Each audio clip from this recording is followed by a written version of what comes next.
All right, we're on schedule. Hey, we're live. Look at that. Hello, everybody, and welcome back to the UK Crime Book Club Pub Quiz, just not in a pub.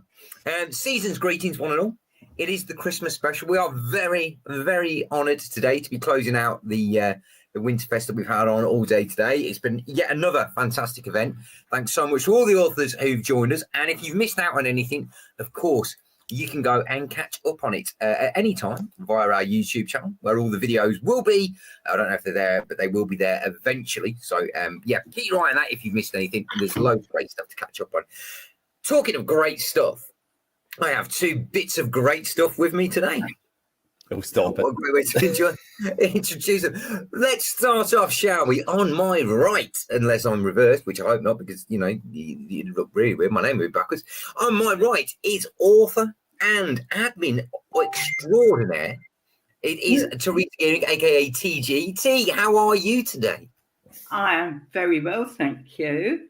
I'm absolutely delighted to have you on. You're always one of my favourite guests to have on the quiz, especially when I put you head to head with a brand new author that we've never had on before, Mr. Max Nightingale.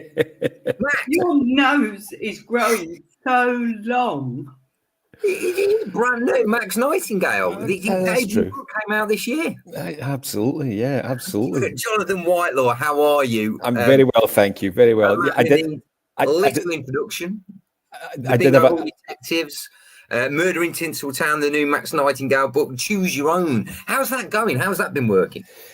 It's been good. It was good fun. It was good fun to do. It was mind boggling to do. I remember being here with speaking to Sam when it came out, and and getting asked how I did it, and it was like, you know, that weird sort of, what was the week before the publication day. That was one of those weird moments where I kind of thought, like, how did I do that, right?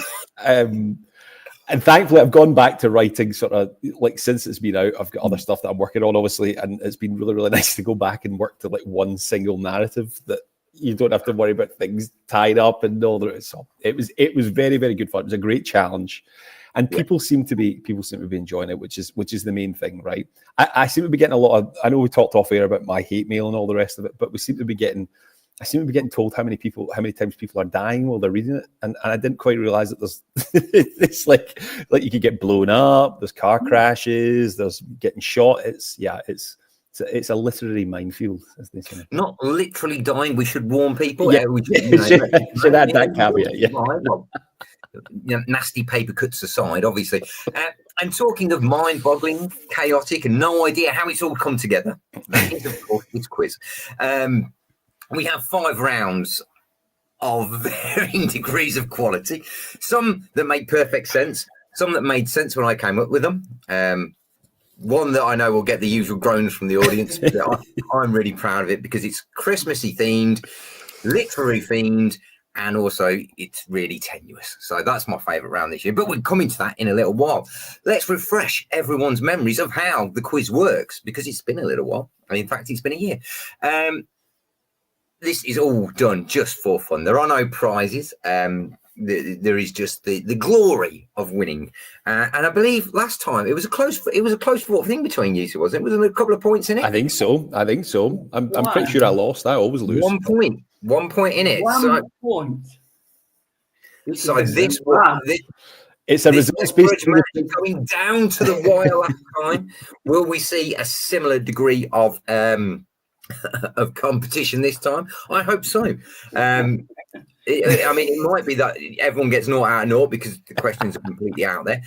But yeah, so you're writing down the questions. There is no shouting out. No shouting out in the chat as well if you're watching in the Facebook group. Just write your questions down on a piece of paper. We'll go through the answers at the end of each round. We're marking our own. There's no cheating. There's nothing to win but your own pride. And you don't need to cheat to win your own pride, do you, kids? No, not at all. The first round, as is often the case with this quiz, is general knowledge. And because it is the big fat end of the year quiz, we're looking back at the world that was in 2024. So it's 5 questions about things that have happened in 2024. And they're all quite high profile things, let's be fair. So hopefully you'll get at least a couple of these. Starting with question one. Donald Trump I tell you what, it's been one hell of a day, but we'll get to that in a bit. Let's do. Donald Trump became president for the second time in the United States. Which party was he the candidate for? There's your first one. I thought you said this was going to be easy. Well, I mean, you've got a 50-50 chance there, haven't you? Let's hope that's worked out for you. I'm just going to load the group, see if I can keep an eye on people's comments while people write that down. So just to refresh that first question there for you, everyone. Donald Trump became the president for the second time. Of which party was he the nominee? Yeah. Are we up in the that it was going to be Junior Trivial Pursuit? Yeah, do you know what? I should absolutely. I really thought about getting one of the board games out, but I thought that would be cheating. And because T, you've been speaking to me in the run up to this event. You know that my day has been chaotic today. I am covered in expanding foam that I've not been able to get off my fingers. I'm trying to fill holes in a wall, and the gloves that I was using to adhere this expanding foam to these holes disintegrated, and the expanding foam then coated my hands. I was like, oh my god! And then you try and get it off, and I've actually had to get the nail file and file it off my fingertips. So my fingers have been filed down. It's been one of those days. I had to try and rehang a door because that didn't. I took up a carpet in the front room, right, in the hallway. Because obviously the week before Christmas, what you would need is a new floor putting. Naturally. Yeah, the door wouldn't shut properly after that. It wouldn't open, so I've had to rehang the door. It's just been, I've got to write a quiz. So I thought about getting out, a couple of board games, but I thought that would be cheating. So I've sat there during the United City game. I don't United, just on the shoulder there. Yeah, there they are. Yeah. While I've been watching that, I've been writing the last couple of rounds of the quiz. It's been one of those days. So the quality might dip.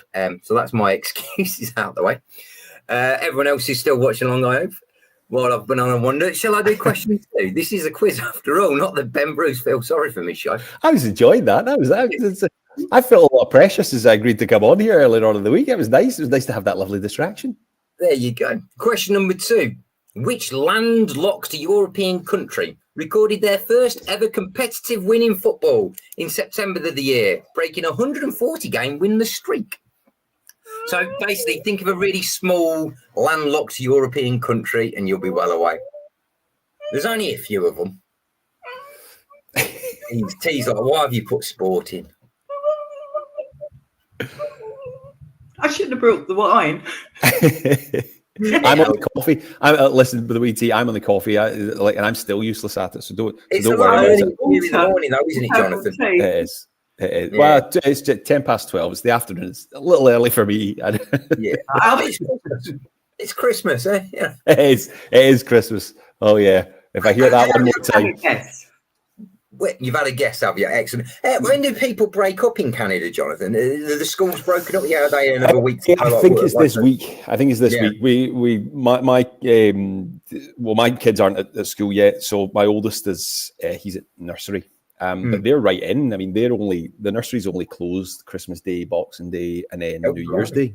So they're open. They're open every other day, which is finding your way through the snow and past the polar bears. And I was out clearing my driveway yesterday. I'm going to have to do it this afternoon. It's just part and parcel. We've had a lot of ice actually. It's minus 15 just now outside. But it's you just stay inside. I'm used to it. I'm jealous. I love a bit of snow and ice. T, are you a snow and ice person or no? I often think of you as the ice queen of the admin team. Is that not fair? I know I'm a total nutter, but I don't know about the ice cream. No, definitely not. No, definitely not. They're not the cold and cool and cut. The conniving one. No, definitely not to a degree. That's a good way of putting it. Yeah. So just to repeat question 2, which landlocked European country recorded their first ever competitive win at the football in September of this year, breaking a 140-game winless streak? That sounds quite the streak. Question 3, and you'll be happy, T. It's another sport one. Which Olympic sport featured for the first and seemingly last time at the Olympics and made an international star out of Aussie ray gun? You will remember ray gun when you remember this event. I absolutely remember him. Never heard. Now retired. Now retired. Right, now retired, Reagan. Gone too soon. Gone too soon. I had no idea. You'll know this one, T. You will know this one when the answer comes out. I And will. you'll be. Have a guess at a sport that was, at the Olympics, and it isn't anymore. Which Olympic sport featured for the first time and seemingly last time at the Olympics made an international star of sorts out of Aussie Reagan? What a great name. But it isn't anymore. No, it's gone now. Funnily enough, it got some press, we say. It got some press. So Canadian won gold in it, actually. Canadian won gold. they? Were they out dancing in the streets? Dancing might be a clue. Ooh. Yeah. T's eyes lighting up now. It's not dressage. Number 4. This is kind of sporty as well. I feel really bad now. Russ Cook became the first person to run the length of which continent this year? He ran the whole length of this continent. Russ Cook. Which continent was it? There are only so many continents. So, if you're playing the multiple choice game, things got a bit better. There's a lot more Olympic sports than there are continents. So Russ Cook became the first person to run the length of which continent? Patricia Forsyth. No, they did not play Scotland. Scotland would not. It does sound like the sort of thing where Scotland would be the first sort of team to lose to breaking a 140 game winless streak, unfortunately. But no, we were not the unfortunate ones. This team actually had scored one of the fastest ever international goals against England back in the late 90s, early 90s, I seem to believe, after 7 seconds. They did go on to lose 7 or 8-1, but then you need to go on the road. So that doesn't mean get run over. That comment has now disappeared. Okay. Right. Leslie Lloyd, don't feel inadequate. We're all feeling inadequate. That's the whole point of the quiz. I don't know most of the answers and I wrote the questions. And finally, question 5. I'm going to give you a multiple choice here. If you get it within 10, you can have the point. If you get it bang on, you get 5 points. How many concerts made up Taylor Swift's Eras Tour that started in March 2023 and ended this month in Vancouver? So, Jonathan, no excuses. You're in Canada. Yeah. This has got to be ingrained in your national psyche. Absolutely. Taylor Swift. Yeah. How many concerts made up Taylor Swift's Eras Tour that started in March 2023 and ended this month in Vancouver? Do you know a bit of interesting tidbits for anybody even remotely interested? Always. I've kind of talked it up now. But the last gigs for that tour were in Vancouver, as you said, Ben, and ice hockey is a religion over here, and we obviously follow the Edmonton Oilers, and we were playing the St. Louis Blues the night before St. Louis were due to fly to Vancouver to play the Vancouver Canucks, who are the local team there, and they couldn't fly until the day after the concert because the team couldn't get a hotel. Blimey, Because of the amount of people that were there for the Taylor Swift gig, which is absolutely remarkable, right? When you consider that it's the NHL, it's one of the biggest sports leagues in the world, and they couldn't get a hotel. There's big and then there's Swifties, Absolutely. There's big and then there's cultural zeitgeist, as they say. Yeah, she's something else. While everyone's having a quick recap through the questions, I want to ask you both, and I'll start with you, T. How has 2024 been for you? Pass. Can I phone a friend? Yeah. I didn't know we could do that in this quiz. I didn't know that. Has it been one of those years, T? It has, to be honest. It's. I'll be happy on the 31st of December. Yeah. Moving on to the next one. I said that about, I think, every year since about 2015. I'll be happy for the next one. And it keeps on finding ways to, slap me in the chops for next year. So you just get to stand up. Huh? You just get to stand up. Yeah. And you get a boot in the back again. That's it. Yeah. Don't even see it coming. Consistent. I think it's something to do with getting older and older, in middle age, especially. Everything just nosedives. Every year I'm like, it's got to be better than the last one, and every now and again something happens. Maybe next year, the Birds can win the Super Bowl. That would be a good start to the year. That'd be a nice start. But anyway, hey, Jonathan, how's your 2024 been? You've had a busy one, haven't you? I have. Yeah, it's been busy. It's been good. It's been busy. Yeah, I like. Yeah, I'm like you, Ben. I kind of get to this stage. If I'm talking about it just off air there, I kind of get to this stage of the year. I feel like I'm crawling to the December 31st to get to the end of it with my fingernails, and I'm kind of exhausted. And it's a bit cheeky actually, because I've not really done any kind of work for the last sort of 2 weeks since Tinseltown came out. Because I know that come the start of 2025, we just crank it all back up again. So it's been nice to get some time off. And it's Christmas, and yeah, I'm glad I'm here. Glad to be part of this, as always. It's wonderful to be doing it as well. Shall we get some answers for that first round? Because somehow we took 20 minutes over a round, and this could be a really long quiz. None of us want to be here that long. Right, question number 1. Donald Trump, he was, of course, a Republican. Yes, he was a Republican, perhaps in name only, but yes, he was the Republican Party candidate and victor. Did anyone know the landlocked country who won their first game in 140 games? No. So Iceland. Iceland, completely surrounded by sea. I have no idea. I went for San Marino. I did think it was Luxembourg at first, but I'm pretty sure Luxembourg's got a coast. No, Luxembourg would be landlocked between Belgium and France and Germany, wouldn't it? But yeah, look, San Marino is the correct answer. They won 1-0 at home to Liechtenstein, and then followed that up with their first ever away win against the same opponents, 2-1. And I think the first ever time they scored multiple goals in a game. They've been doing all sorts of firsts. What a great time! What a great time to be San Marinos. Right, number 3, Reagan. You will remember it, T. She was everywhere because she was roundly mocked for her efforts in breakdancing.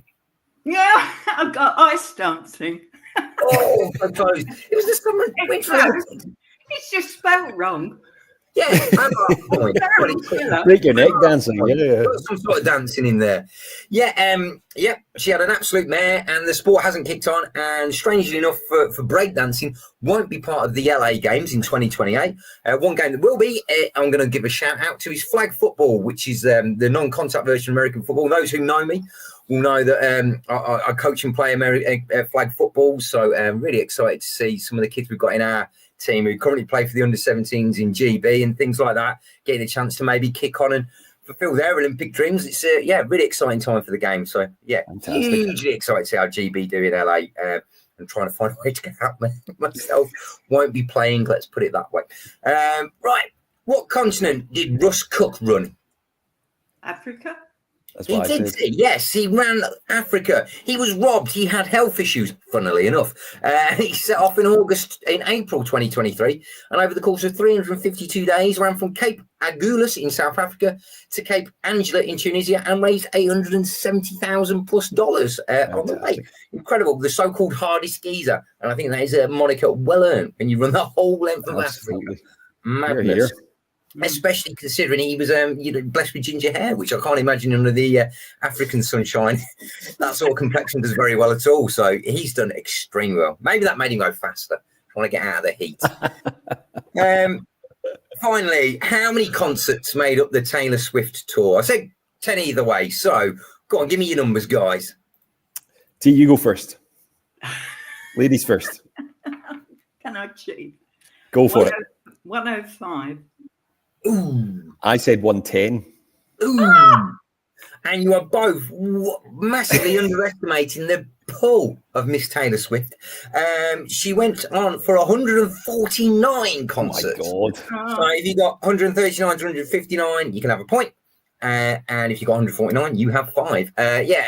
Apparently she played 3 in Edinburgh, according to Patsy, and jammed up all the trams. Although I haven't heard Edinburgh folk talk about the trams. No one likes the trams in Edinburgh at the best of times anyway. So I can't imagine that anyone would, really, they've always got a something to mind about with the trams.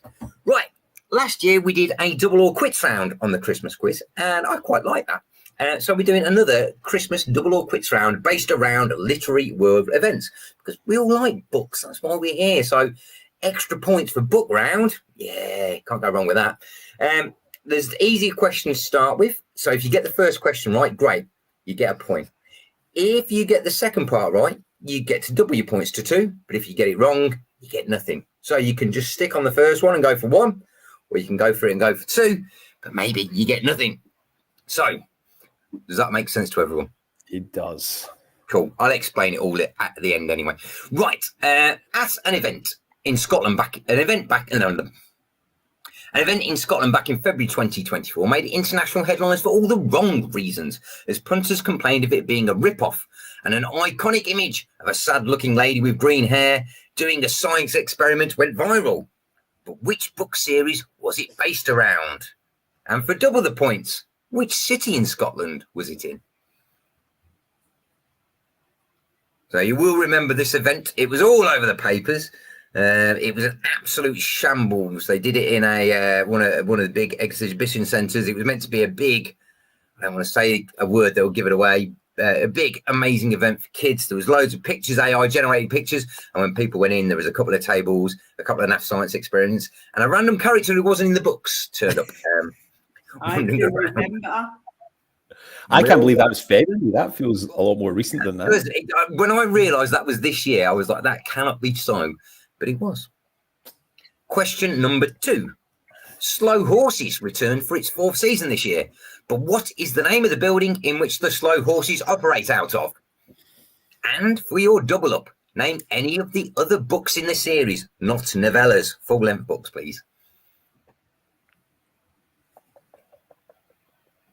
Slow Horses, the huge hit on Apple. It's a great series. And of course, the Mick Herron books, a great series of books. What is the name of the building they operate out of, which is the title of one of the books? And for your double up, name any of the other books. I shouldn't have said it was the title of one of the books. I've got the double up there. I just made that. Really, it's Christmas. Never say I'm a Grinch. Question 3. Richard Osman released the first in his new series of books, We Solve Murders. First up, what was the name of the previous series? That's a nice, easy one, Richard Osman, isn't it? Secondly, for double points, name any TV show where Richard Osman was an executive producer, according to IMDb. So obviously he had a very famous TV career behind the scenes prior to ever being famous for the stuff he's done.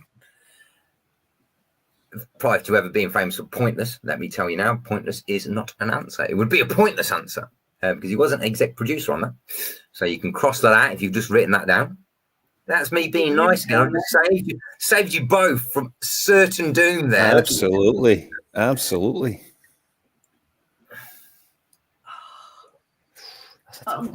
Yeah. Any show on which he was an executive producer. And if you can't think of one, just leave it blank. So the name of his first book series and any show on which he's an executive producer. Question number 4. Which comedian returned with Hotel Avocado, the sequel to The Satsuma Complex? And this is a very Ben Bruce question here. For your double up points, list any country that produced avocados according to the Food and Agriculture Organization Corporate Statistical Database between 2016 and 2022. There's 71 of them in total. I'm probably going to go through them all at the end. Name any one of those 71 countries to double your points. I do love that it's a specific time period as well, right? It's, pre-2016. No, we're not having any of that. No. I mean, this is just, I've got to go with the facts. Absolutely. Absolutely. And all I could find was the Food and Agricultural Organization Corporate Statistical Database between 2016 and 2022. Where did you dig these up from? You hadn't even set a question at 5 o'clock. No, this was round that I had done before today. this was one where I spent a little bit more time doing it, obviously. You are so bad. I am all right. Sarah Blackburn says it's too easy with Avocado Country. She's absolutely nailed that. I don't know about that. If there's 71 countries, knowing my luck, I've gotten it wrong. I picked one of the ones that isn't one of the 71 countries, but we shall soon find out. Yep. All right. Well, I've just closed down. There we go. That's not what I want. The final one in this round, a nice easy one here. Which author won the 2024 McIlvanney Prize at Bloody Scotland? And to double up, name any other winner of the prize, the McIlvanney Prize. Well, who won the McIlvanney Prize? And name any other winner to double your points. And talking of great reads, what have been your best reads of 2024, folks? What book have you read and gone, oh, yeah, that was fantastic? T, you go first. The Regulators. Oh, T, you're a good egg, aren't you? I've got to win somehow. Well, that's it. I mean, I will give you a point for that. Yeah. Dead Men Don't Pay. All right. Careful now. Oh, genuinely, I really did enjoy that one. Oh, thank you. Oh, so you didn't enjoy The Regulators? Thanks, Tim. Genuinely enjoyed that one, but not the first one. Take with one hand, give with the other. It's just that easy, right? Easy come, easy go. Oh, dear me. Thank you, Tim. So You do appreciate that. Bruce. Oh, dear. I don't know who's the winner in this quiz, but it certainly ain't me. Oh, and of course, the Eddie Collins books. Yeah. I'd say Andy Barrett. Yeah. They are excellent as well. Yeah, So, brand new one out this December, wasn't it? Yes. I've read one of the D.S. Reagan. I haven't read the latest one, to be honest. That is still to be it only came out at the start of this month, I believe. So, again, one I've not got round to as well, but certainly will be at some point. Yeah. Great books, great author. Jonathan, what about you? What books have you read? By the way, for kissing my ass. So. Yeah, it's been done now, though. Do you know, I really liked Stephen Fry's Odyssey. So I've been on that series since the start with Mythos, and then Heroes, and then Troy. I think this is the last one. I think that his kind of retelling of the Odyssey is the last one that he's doing. The last one he's doing for just now. It's not crime necessarily, but I really enjoyed that, because that's a real. I get lots and lots of books to review and stuff like that for work, and what I've tried to do a little bit more of this year is read a little bit more non-fiction. So I've been reading. I just finished a book that I think is from 2016, actually. I think, or maybe even earlier. It's about Hergé, the creator of Tintin, and it's a really fantastic sort of comprehensive look at the guy's career, the artist's career, broken down by each of the 26 books or what have you of the Tintin books, and just really good stuff. Mary Beard's Emperor of Rome, really enjoyed that as well. It's you can't ever pick one, right? Yeah, no, it doesn't happen. Excellent stuff. Right, shall we get some answers to round number 2? So, question number 1 was, of course, what was the botched event based around a book? What was the book series, and where was it held? It was held in Scotland, obviously, but what was the book where we had people in a massive warehouse looking really sad as they did science experiments? A strange character called, what was it called? It was like the Enigma or something, wasn't it? Yeah, something like that. Yeah. Very odd. The book series was Charlie and the Chocolate Factory. They based it around Willy Wonka offering this fantastical land for children to come and see how chocolate is made, etc., etc. I think they were given a bag of Haribo and half a glass of lemonade. What was dished out to everyone when they turned up. Wonderful picture of the very sad-looking Oompa Loompa. And what city was it in? Glasgow. Yeah, it was. T's back. Yeah, it was Glasgow.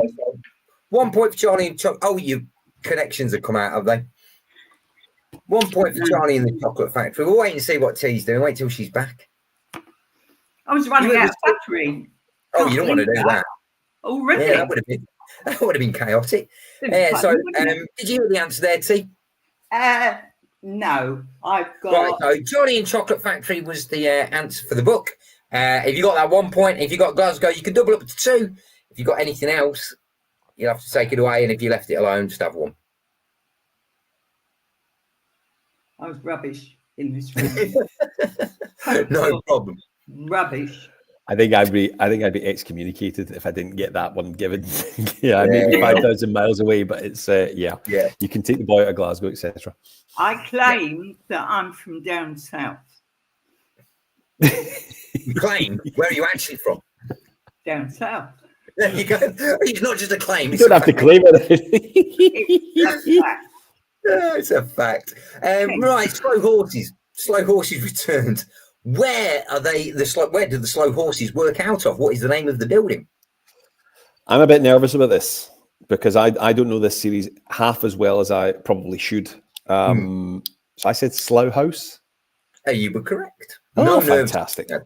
And I didn't go. I was so nervous I didn't go for a second answer. So there you go. Even though I told you that Slough House could. I played fair. And it's come back and bit me in the backside. So there you go. T, did you have Slough House on that one? That'd be silly. Did you have any? I haven't got a clue you're talking about. No, it's not horses. Fair enough. Oh, there you go then. The books that you could have had for the answers were Dead Lions, Real Tigers, Spook Street, London Rules, The Drop, Joe Country, Slough House, and Bad Actors. Any of those will double your points to 2.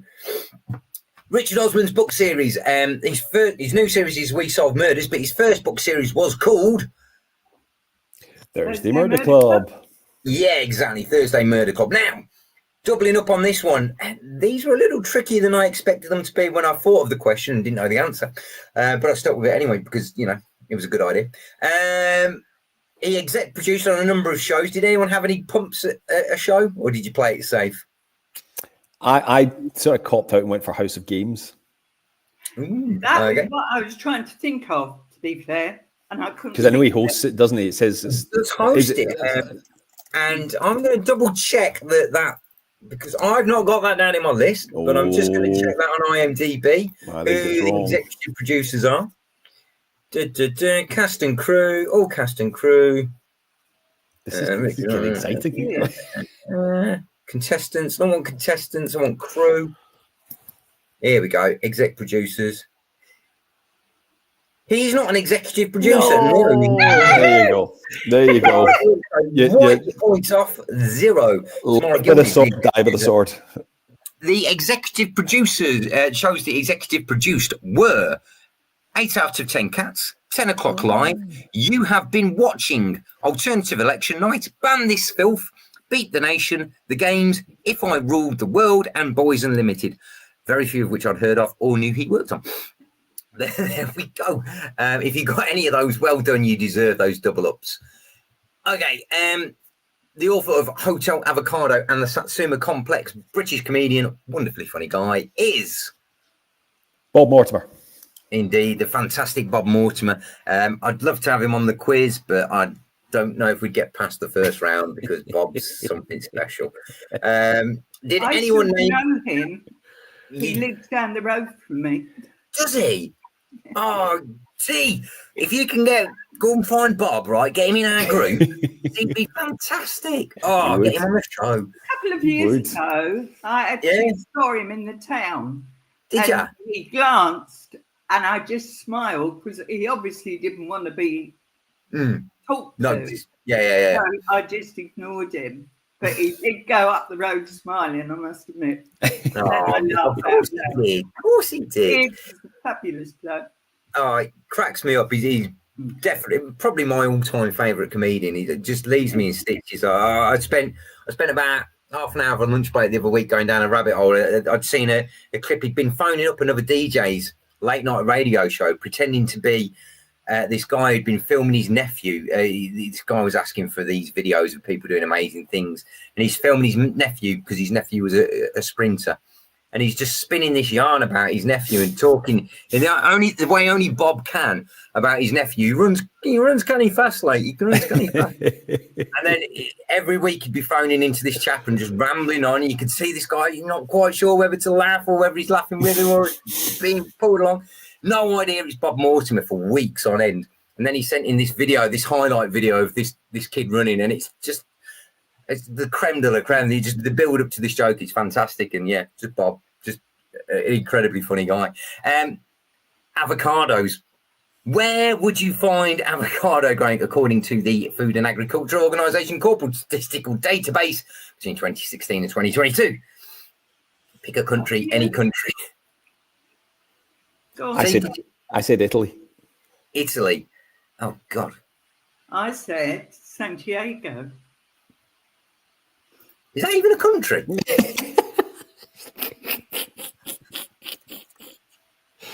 Ben, only you can get these two guests on out of 71 countries. Neither of us get it right. You had 71 countries and they were both wrong.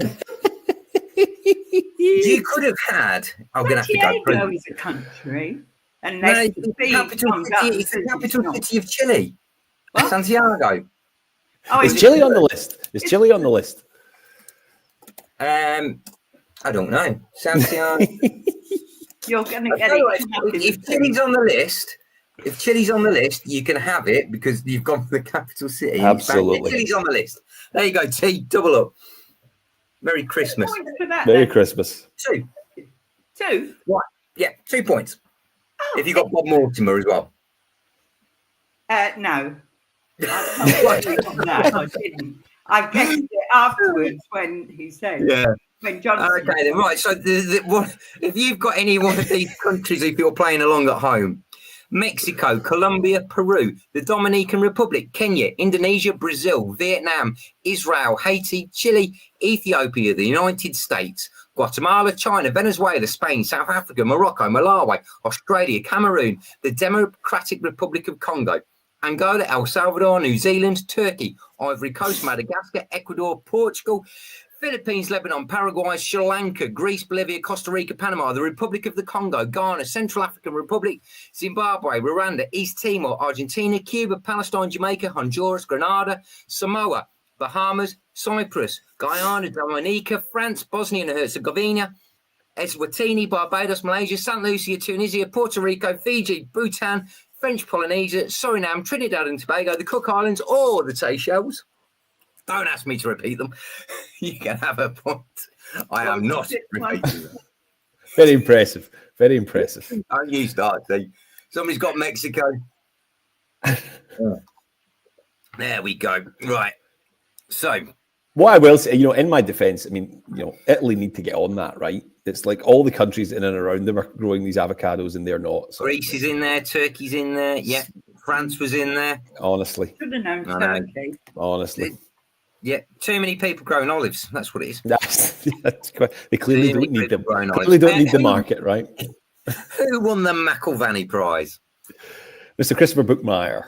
He did indeed for the Cracked Mirror. Other winners that you could have had to double your points. Did anyone have another winner? I went for Callum McSorley.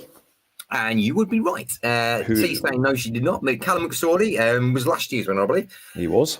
You could have also had Alan Parks, Craig Russell, Francine Toon, Amanda Scott, Doug Johnson, Denise Mina, Ambrose Parry, Liam McIlvanney, Peter May, Malcolm Mackay, Charles Cumming. All of those would get you the points. Now we come to my favourite round of the day, which I came up with today while I was scraping expandable foam off my hands in the toilets with my exfoliating brush. It's called Christmas Crackers. Oh, God. Who doesn't love a good Christmas cracker? Well, you guys after this. These are all actors who have appeared in Cracker. Oh, fantastic. Fantastic. They have also appeared in TV adaptations of crime books or series. I'm going to give you a point for the actor and a point for the TV adaptation that I'm also nudging you towards. So there's an actor who's appeared at some point in Cracker, and they have also appeared in a TV series that is based around a crime novel. Yes, there are at least 5 of those people. And I want you to tell me, 1, the actor or actress, or 2, the book series that the adaptation was based around. Makes sense? Perfect. Excellent. Right, we shall continue. So, question number 1. This actor appeared in Cracker in 1993 as Kelly in The Mad Woman in the Attic, parts 1 and 2. And he's famous for appearing in Line of Duty, Ridley and Blood, and made his appearance in the Oxfordshire-based series that I'm looking for in 1992 as John Marriott in an episode called Dead on Time. I'll repeat that one because there's a lot of information. This actor appeared in Cracker in 1993 as Kelly in The Mad Woman in the Attic Parts 1 and 2. So if you get it from that, hey, fantastic. Was also famous for appearing in Line of Duty, Ridley and Blood, and made his appearance in the Oxfordshire-based series That I'm Looking For in 1992 as John Marriott in an episode called Dead on Time. So what is the book series from 1992, the TV adaptation set in Oxfordshire? And who is the actor who appeared in Cracker in 1993 and all those other shows that I listed? So can we get a point? Can we get a point for either? We don't have to get the first one to get the second one. Yeah, points, separate points, so you can get 1, 2, or none. Point for each. All right, this Scottish star made his Cracker appearance in 1994 as Albie Kinsella in 3 episodes, a year prior to the titular role in the series That I'm Looking For, loosely based on the MC Beaton series of the same name. So this Scottish star that I'm looking for, so that's the actor I want, made his Cracker appearance in 1994 as Albie Kinsella. 3 episodes in that year. And a year after that, he appeared in a TV show based around the MC Beaton series in the titular role. I rewatched that series not that long ago. I haven't watched it in years. I used to watch it around my nan and granddad's on a Sunday evening. Sunday night, yeah. Yeah, I loved it. Made a proper star out of him, didn't it? It did. Very much so. I hope he knows it. Bond villain. Became a Bond villain not long after. Well, yeah, I mean, he's very good villain in a lot of things. Absolutely. Yeah. Cracker as well, actually. I seem to recall that. I mean, his name, Albie Kinsella, sounds like a bad guy's name. Albie. I think he's I think. Well, we won't go into too many details. People, I guess it, but yeah. I always remember Cracker was on a Sunday night as well. I recall on ITV. And I always remember it was like proper grown-up television Cracker. Yeah, I was never allowed to watch it. It dealt with real kind of grown-up issues and things like that. You know, there was nothing. It wasn't Heartbeat. You know. Yeah, it certainly wasn't Heartbeat. Or the other show that we're talking about, which certainly wasn't, which we'd never call Hard Boiled. Very genteel, but enjoyable. Question 3. This English actress, who began her career as a child actor on Soldier Soldier, came to wider prominence with roles on Spielberg's Minority Report and Woody Allen's Sweet and Low Down. Appeared in Cracker in 1994 as Joanne Barnes, and in 2023 took one of the lead roles in the adaptation of which C.J. Tudor book? It's Paramount Plus series, so a brand new one, came out October 2023.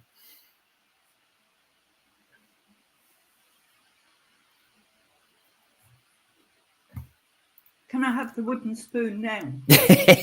No, I want it. No, we'll have one each. It's Christmas. I've put an order in with Patsy. I'll run out of spoons. Rubbish tonight.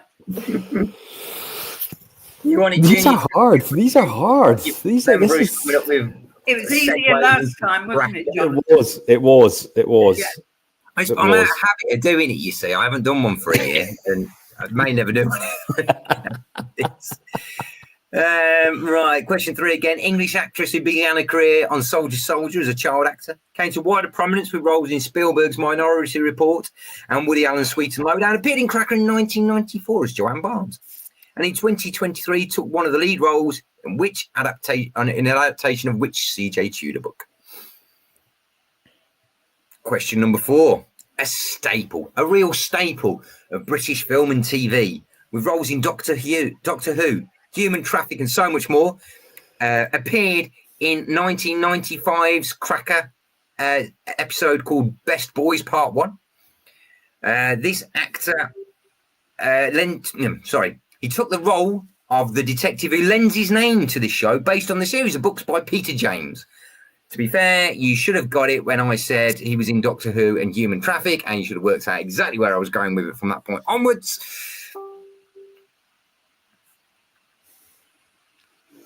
Maybe I don't watch Doctor Who. I have never seen Cracker. Neither have I. I'm just repeating question 1 in this round for one of the participants at home, for Sarah. The actor appeared in Cracker in 1993 as Kelly in the episode called The Mad Woman in the Attic, Parts 1 and 2, so 2 episodes. Also famous for appearing in Line of Duty, Ridley and Blood, and made his appearance in the Oxfordshire-based series that I'm looking for in 1992 as John Marriott in an episode called Dead on Time. So it's the actor and the series that one was based on. So that's question 1 again. And then question number 5. More TV royalty, literally, played DCI Charlie Wisecracker over a number of episodes. This now avowed socialist and one-time England manager made an appearance in which show based on the Reginald Hill novels of the same name and starred Warren Clarke and Colin Buchanan? Oh man, this is a proper trip down memory lane with these fantastic TV shows. They don't make them like these anymore. No, certainly not. That was a great show. It was. So more TV royalty, literally. Played DC Charlie Wisecracker, now avowed socialist and one-time England manager, made an appearance in which show based on the Reginald Hill novels of the same name, starring Warren Clarke and Colin Buchanan? What would be the best thing you could get on a Christmas cracker when you sat there pulling them around the Christmas dinner table?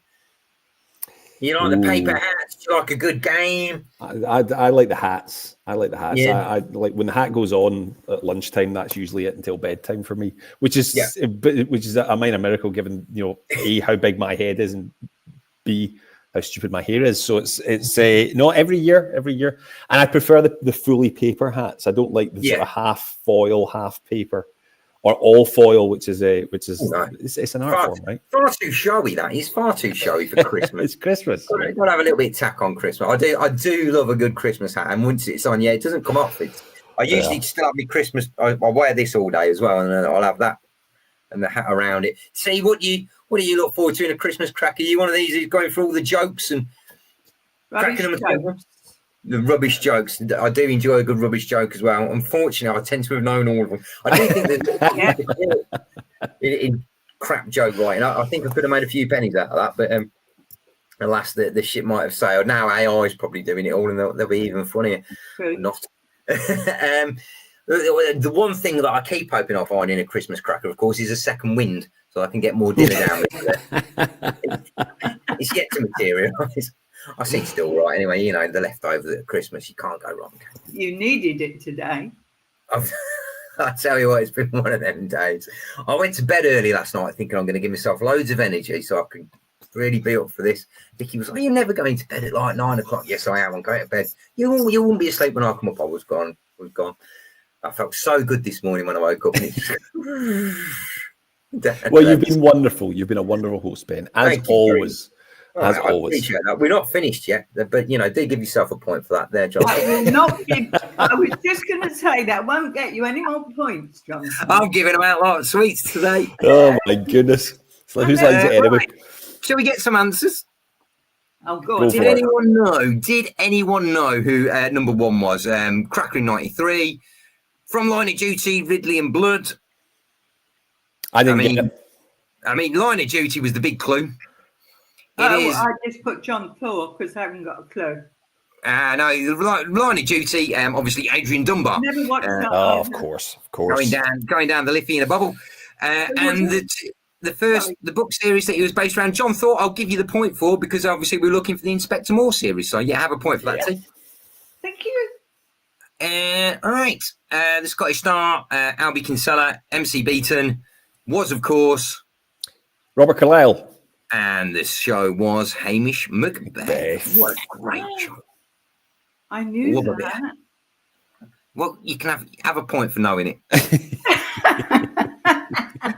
I am desperate. Yeah, let's make it interesting. Have a point for knowing it. Thank you. You're very welcome. This one was the one where I saw the most confused looks. And by that I mean from Jonathan as well, rather than mostly for me, I think. Yeah. The actress, who was in Soldier, Minority Report, Sweet and Lowdown, loads of things. Did anyone know the actress or the series? I said Emily Blunt. You would be wrong. Damn. It was Samantha Morton was the actress, and the series is Burning Girls by CJ Tudor. I said the Chalk Man. Damn. Nothing both doing very there. good though. Very good books. No idea. Number 4. The actor from Doctor Who, Human Traffic. Peter Davison. No. Oh, John Sim. I know. John Sim, a man who sometimes I get told I look a little bit like. I don't see You him myself. do. You do. John Sim, yes. Human Traffic, Doctor Who, was in a TV show based on the Peter James series, which of course is Grace. Of course. Grace. Yeah, John Sim, of course. played Grace. Grace. I'm watching. Yeah, I did that awful mistake. I did that awful mistake they used to do in school exams where you get the first part wrong, part A is wrong, and then say use your answer from part B. It's game's a bogey. I said The Last Detective, but there we go. And so you're currently watching Grace. I have been, yes. Yeah. Because it's a new series. Yeah. I think I've watched about 2 so far. I haven't had a chance to watch any more. I presume Yeah, John Sim, was in Doctor Who, was in Cracker, all Life sorts. on Mars. Life on Mars, yeah. I said that as a clue, shouldn't I? Yeah, then you'd have been well away. My fault. Terrible. Finally, TV royalty. Literally, you should have got it from there. The actor who played DC Charlie Wise in Cracker, and obviously was an England manager called Mike Bassett, was Ricky Tomlinson. Indeed, Ricky Tomlinson. And the show with Warren Clark and Colin Buchanan was the Ellen Pascoe. Yes, indeed it was. Right, we're clattering through now to the penultimate round, which is the Christmas music round. Jingle those bells, it is Christmas music. 5 quick fire questions on music, because I'm well aware we're running out of time. Question number 1. Eyes on the screen for this one. The Philly Specials released their 3rd Christmas album this year, but which Philadelphia sports team do band members Jason Kelsey, Lane Johnson and Jordan Mailata represent? Is it a bird? Subtle then. I'm just trying to help. Is it a bird? I'm not sure. Not sure. Now you get clues. Question number 2. Originally released in 1994, in which year did Mariah Carey's All I Want for Christmas hit number 1 in the UK? It wasn't 1993. Wasn't 93. Now, originally released in 1994. So what year did it finally hit number 1?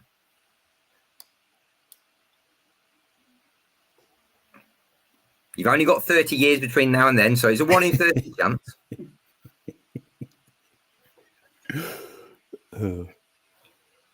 Question number 3. How many official versions of Band-Aids Do They Know It's Christmas Time have there been? Official versions by the Band-Aid bunch. So not knockoffs, cover versions, la da da da da. How many official versions of Band-Aids Do They Know It's Christmas Time have there been?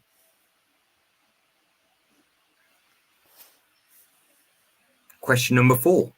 In 1965, astronauts Wally Schirra and Thomas Stafford made what song the first song heard from space as they orbited Earth aboard Gemini 6? Which Christmas song the first song heard from space?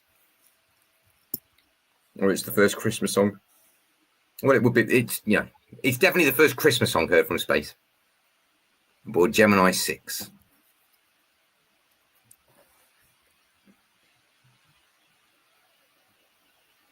So I'll repeat that one because I absolutely fumbled it. In 1965, astronauts Wally Schirra and Thomas Stafford made which Christmas song the first one heard from space as they orbited Earth aboard the Gemini 6? And finally, I'm sorry. If you add the instance of every gift mentioned in the 12 Days of Christmas, how many gifts are there in total? How many are there? Oh, man. Yeah, how many gifts in total? If you added every instance of every gift together, how many would there be in total? I'll let you have 10 either. No, I'll let you have 25 either side. Get a point because it's Christmas. My oldest son, Henry, absolutely adores that song. And this is the first year that he's been able. He's 4 in January, so it's the first time that he's been able to properly properly sing it, and it's driving me nuts. But there we go. It's Christmas, right? I took my eldest to the football yesterday, and we went away to watch Nuneaton playing away at Stapenhill, and the lads who do the singing at the games have got a Christmas version of a song about a player called Trevor Edwards, and it is the 12 Days of Trevor Edwards, only it's a little bit sweary. So my 10-year-old was enjoying recounting that on the way home yesterday, which was, I was like, don't sing that when you get home. No, can't do that. Bless him. Oh, man. 12 Trevor Edwards. Yeah, so 25 either side on that one, and we'll give it through. Now that we're getting to the end of 2024, what have we all got planned for 2025, guys? What's coming up? What's on the radar? You go first, T. Ladies first. I need to get back to writing again. I was hoping you'd say that. I have totally neglected it since Whitechapel murders because there's been so much other activity, let's say, and I just haven't been able to apply myself to it. Yeah. I've got ideas and quite a lot of notes already for the sequel to Whitechapel murders. But it literally, I suppose I'm about 10,000 words in, something like that. I just need to get my finger out, to be honest, and get cracking on it. You need to stop volunteering for these quizzes. Exactly. I mean, I really volunteered for this one, didn't I? You did. You were there. I'll do it. Yeah, just put your hand up. Yeah, Merry Christmas, T. What are you doing tomorrow night? Doing a quiz? Well, I look forward to the bit where, in the Whitechapel murders, somebody tries to do a quiz and they get murdered very quickly. You know what? It's all. Especially if he's got sticky fingers. That's it. There'll be a thieving quizmaster, and I know exactly who you're thinking about. Thanks. That'll be the one. That'll be the one. It's long overdue me being murdered in a book anyway. So the amount of authors I've had on here where I've probably caused them all sorts of heartache. I'm surprised. Here. I have actually managed to write a short story for the Christmas shorts in the group this time. So that is quite an achievement for me because I've had nothing for most of the year, really. Yeah. But this one just came back into the groove. Yeah, I think so. And excellent. It's going to be fun. Yeah. That's what it has to be as well, isn't it? It's got to be fun, otherwise it's kind of not really worth doing, is it? Absolutely. You've got to enjoy writing, and when you're not, I've been there as well, where I've had those periods where I just didn't want to write, and it happens. And I'm not one of those who will say, "Oh, force yourself through it." I'm one of those who go, "I'll go and do something else." There's a lot else going on in life. It'll happen when it's ready to happen. Yeah, basically. Yeah, absolutely. So, hopefully that one will be enjoyable. Looking forward to it, definitely. It will be enjoyable when we get to read it. Hopefully I promise you that. Jonathan, 2025, are you having a quiet one, or are you creating more? No, as much as I would love it to be quiet, no, it's busy. So we kick off in February 12th or 13th for the new bingo book, which is the Garden Club Murders, which is very, very exciting. Looking forward to that. Looking forward to everybody kind of getting their mitts on that one. And then the date's completely gone out of my head, but I've got a brand new standalone coming out from Harper North in the summer. It's a summer read called All at Sea, and it's brand new characters and new setting. Can't really tell you much more than that, I'm afraid. But very exciting. Yeah, busy. I'll be back in the UK this year as well, which I'm really looking forward to because I didn't get a chance to come over in 2024 for various reasons. Some out of my control, others being that my wife was pregnant all the way up until August 5th. So it was sort of staying on this side of the Atlantic for 2024, but I'm due back at least in June and September. So I'm very, very excited to be getting back on British soil and doing a couple of events and a couple of festivals and things like that as well. So exciting. Excellent stuff. Excellent stuff. Right, where am I? Should we get some answers on this round? Go for it. All right, then. So, did we manage to guess the sports team for which the Philly Specials play for? They released their third Christmas album this year. Jason Kelsey, Lane Johnson, Jordan Mailata all represent the Eagles. The Philadelphia Eagles, yes. And they are quite good Christmas albums as well. This year, featuring a collaboration with Stevie Nicks, no less. Some original Christmas classics penned, as well as cover versions. Jordan Mailata is a 6'8" offensive tackle. Offensive guard, sorry. He is an Australian converted to American football. He never played it before. And he has the voice of an angel, an incredible singing voice. Absolutely amazing. There's a wonderful bit of film from the first year that they did it where they're all in the studio and he suddenly starts doing all the high parts of White Christmas. Hey, hey, hey. And everyone else is going, what's going on? He's got an amazing voice.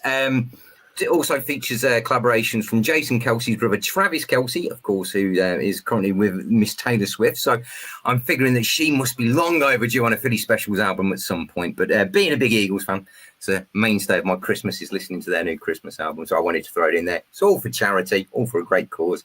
Check it out on iTunes. Originally released in 1994, what year did Mariah Carey's All I Want for Christmas hit number 1 in the charts? I got 98. 98. I said 2023. You're both wrong. Jonathan, slightly closer. 2020. Long time after it was released. It took a long time for that one to get there, but it did in the end. Right, next one up. How many official Band-Aids were there? I said 3. See? 2. There were 5. Band-Aid 1, Band-Aid 2, Band-Aid 20, 30, and 40. I don't know what happened in the interim there. Yeah, but 5 different Band-Aids altogether. Don't blame me, blame Midge and Bob. 1965, Waddy Sciarra and Thomas Stafford made what song the first Christmas song heard from space? I had no idea, so I put Twinkle, Twinkle, Little Star. And I said White Christmas. And it's Jingle Bells, unfortunately. Of course. Jingle Bells, the first song heard from space on Gemini 6. And finally, the last one in this one. How many gifts would you get if you added together every instance of every gift given? I was confused by this, right? Because I obviously literature and English was a lot stronger subject for me than maths, and remains so. So I've gone for counting them all up and then multiplying it by 12 because that's the amount of times that it's said in the song. And I don't know if I've got it right. And it's come in at 930-ish. Not quite. No. Overshot by quite some distance there. Steve, did you have any numbers down? Oh, yeah. Nothing like that. I had 25. 25. I couldn't work them out. Slightly undershot as well. No, in total, if you add together and we've got 2 right answers in the chat. If you add together every instance of every gift that has been given, it is 364. So if you've got 364, give yourself 5 points. If you've got 339 or 389, anywhere in between those, give yourself a point. Well done. Well done. That was a nasty one. Right, last round. And we're celebrating authors within the UK Crime Book Club who've released books this year. So I'm going to read you the blurb of a book that has come out this year. And I want you to just tell me the name of the book or the author, point for each. So you can get 2 points for each one. These are all books that have been released in the group this year, have all featured in our newsletter. So, yeah, all very prominent. Right, number 1. In a small town, it's impossible to hide. 2 decades after she left Ireland, Leah Ryan is back. She knows she won't get a welcome reception in her hometown of Dungarry, but she's finally ready to face up to the events that forced her to leave as a teenager. So I name either the author or the book or both for 2 points. Read that again for you. In a small town, it's impossible to hide. 2 decades after she left Ireland, Leah Ryan is back. She knows she won't get a welcome reception in her hometown of Dungarry, but she's finally ready to face up to events that forced her to leave home as a teenager.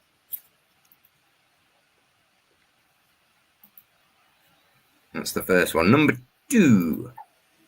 When fire crews are called... if you play with fire. When fire crews are called to a blaze at the home of a Kilwinnock GP, they make a grisly discovery. The charred remains of the doctor and his entire family. But is this a tragic accident or a horrific calculated murder? DCI Duncan Bones' worst fears are confirmed when a cryptic message is found at the scene, hinting at a grudge against the medical profession. So question 2 again. The book, the author, either or both. If you play with fire. When fire crews are called to a blaze at the home of a Kilwinnock GP, they make a grisly discovery. The charred remains of a doctor and his entire family. But is this a tragic accident or a horrific calculated murder? DCI Duncan Bones' worst fears are confirmed when a cryptic message is found at the scene, hinting at a grudge against the medical profession. Remember, these are all books from member authors that have been released this year and featured within our newsletters.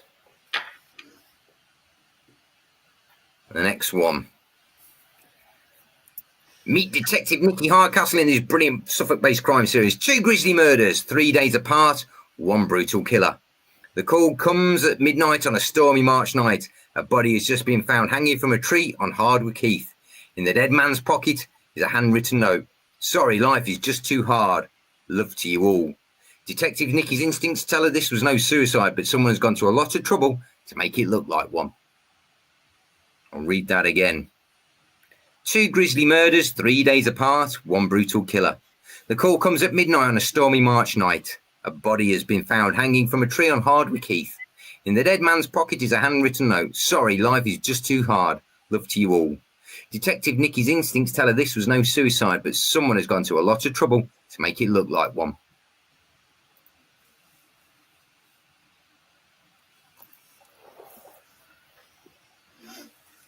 The 4th one.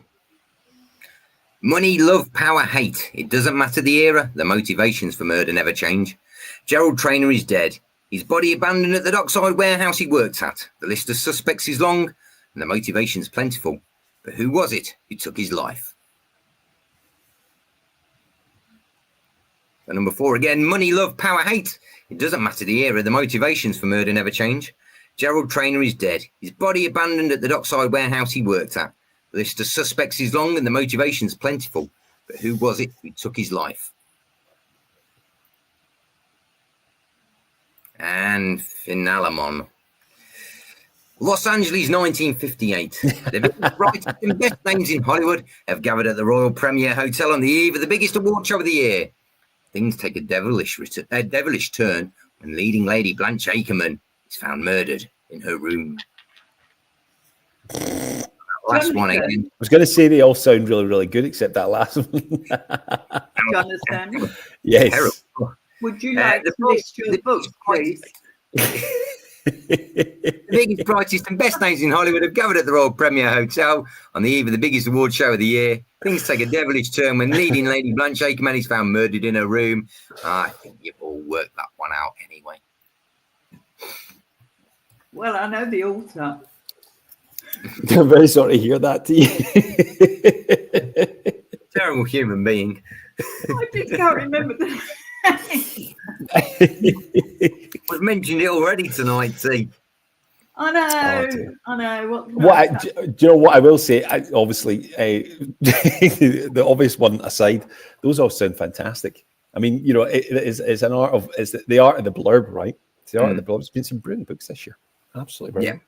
And we have again been spoiled by the authors that exist within the group, and a big thanks to them for continuing to engage with the group and being a part of it, because it is what makes the UK Crime Book Club what it is at the end of the day. It's got that lovely mix between great readers and great authors who all come together and share all the positive sides of crime fiction, and I think that's why we keep coming back and doing things like this and keep engaging with everyone. It's just a great place to be and a great thing to be part of. So thank you to everyone on that case.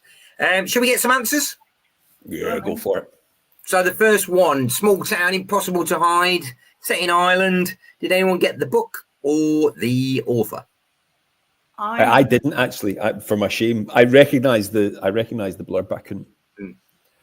See? Sorry, I had Flesh and Blood. No, it was Sheila Bugler's Dark Road Home. Of course. And then the second one. If you play with fire, fire crews called to a blaze at the home of a Kilwinnock GP. Did anyone know the book or the author? Is it T.G. Reid? It is indeed Mr. Reid, Tom Reid. I didn't get the title though.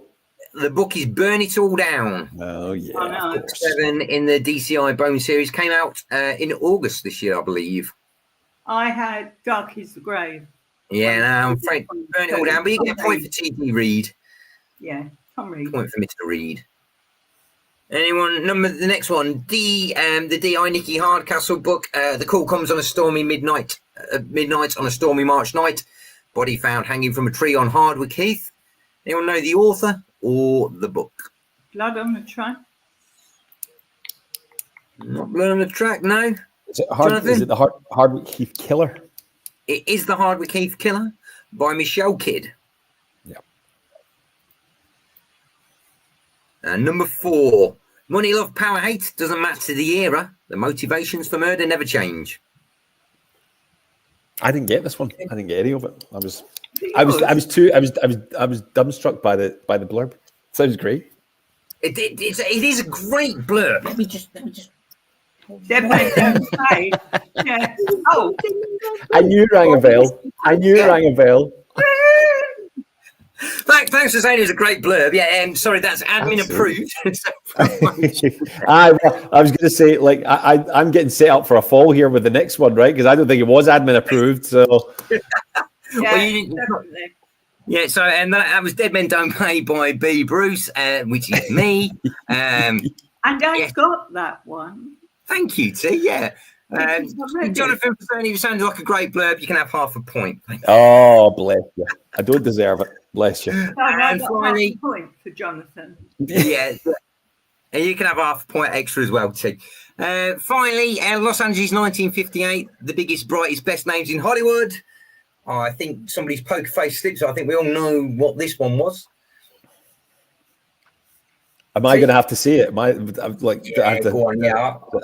it's Murdered in Tinseltown by Max Nightingale. It was Murdered in Tinseltown by Max Nightingale, yes. That felt a little bit. I was kind of borderline. Remember, Nevermind the Buzzcocks, and they used to do the lyric of one of the guests, and they never ever got it. A bit nervous there. I'm gonna pass this on to you to make the judgment call on this, Jonathan. Are we allowing people points for saying Jonathan Whitelaw or JD Whitelaw? I think it's Christmas. It's Christmas. Let's not Scrooge it, shall we? That's another point.